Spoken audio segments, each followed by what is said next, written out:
আজকে বানাবো আনারসের চাটনি। কড়াইতে তেল দিয়ে দিলাম। চাটনিতে তেল কমই লাগে, অল্প করে দিয়ে দিলাম। এখন দিয়ে দেব সর্ষে পুরনে দেব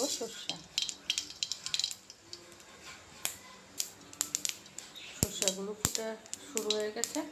এখন দিয়ে দেব পাইনাপেলগুলো।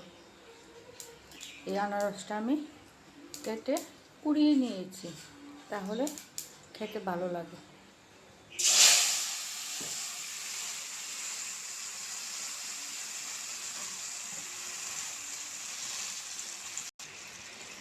এখন দিয়ে দেব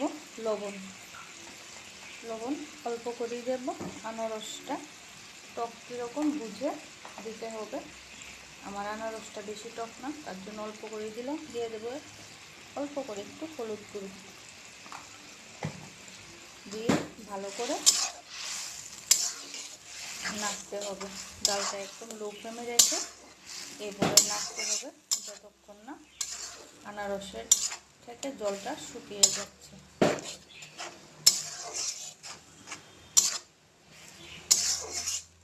অনেকে অনেক রকমভাবে করে, আমি আজকে করছি এইভাবে।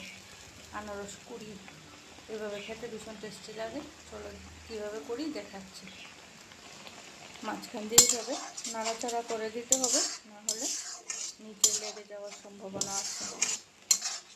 তাই মাঝখানে দু একবার এইভাবে নাড়াচাড়া করতে হবে।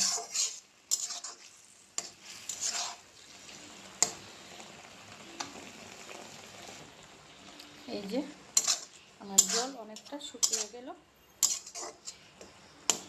এখন এই অবস্থায় দিয়ে দেব চিনি অল্প করে দিচ্ছি, কারণ আমার আনারসটা মিষ্টি। তোমরা যে রকম মিষ্টি খেতে পছন্দ করো সেই অনুসারে দেবে।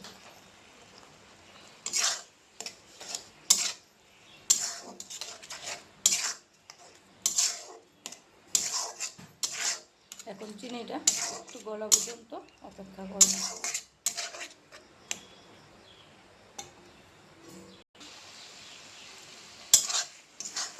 এই যে অনেকটাই হয়ে গেছে।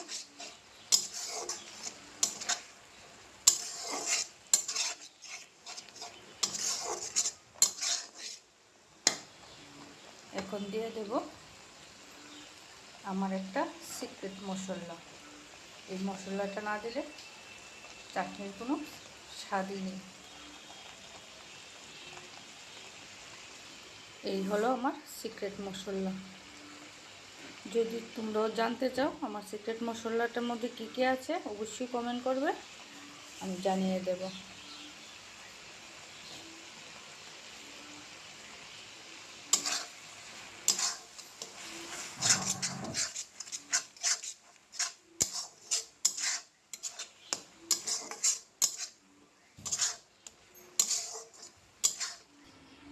এই হলো আমার আনারসের চাটনি। আমি একটু মাখো করে করেছি।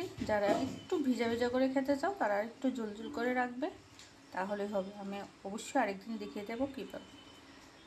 যদি ভিডিওটা ভালো লাগে অবশ্যই একটা লাইক কমেন্ট শেয়ার করে দেবে। আর এরকম নতুনত্ব ভিডিও দেখতে চাইলে অবশ্যই ফলো করে রাখবে।